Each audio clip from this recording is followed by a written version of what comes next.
मी तुम्हाला आता एक व्हिडिओ दाखवतो त्या चोरटे संजय शिरसाटचा, आणि हे मीडियावाले त्याचं घर बघायला, संजय शिरसाटांचं घर बघा, तुम्हाला आम्ही त्यांचं घर दाखवतो. हे भडवे मीडियावाले त्याच्या पायात जाऊन लोटांगण घालतात. व्हिडिओ बघा त्याचा.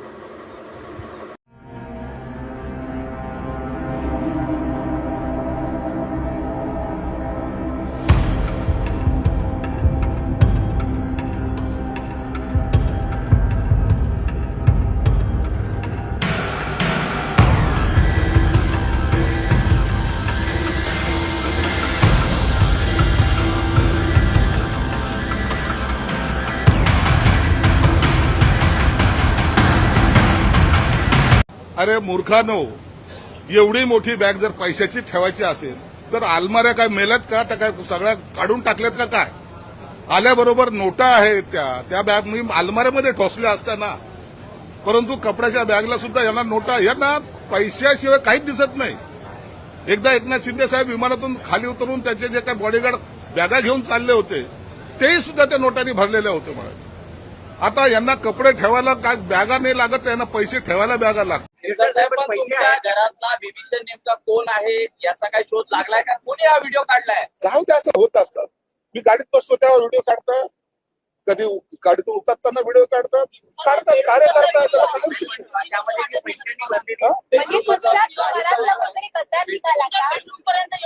मी त्याच्यावर चर्चा करत नाही. मला त्याच्यावर काही इतकं आक्षेप घ्यायचं काही कारण नाही. अरे तुम्ही कसे पैसे म्हणतात, ते बॅगेला बी पैसे म्हणत आले.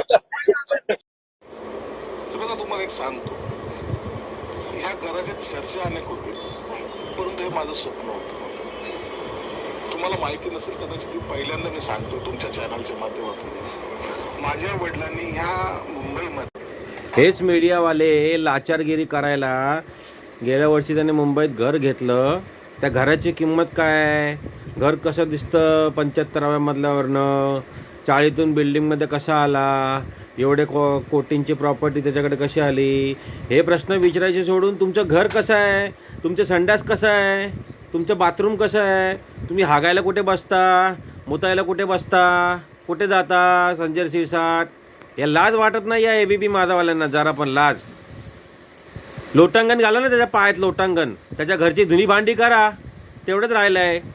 पत्रकारिता करून काय तुम्हाला भेटत नाही? त्याच्या घरची कामं करा, वॉचमॅनगिरी करा त्याच्या घरची. लाचार झाले, लाचार.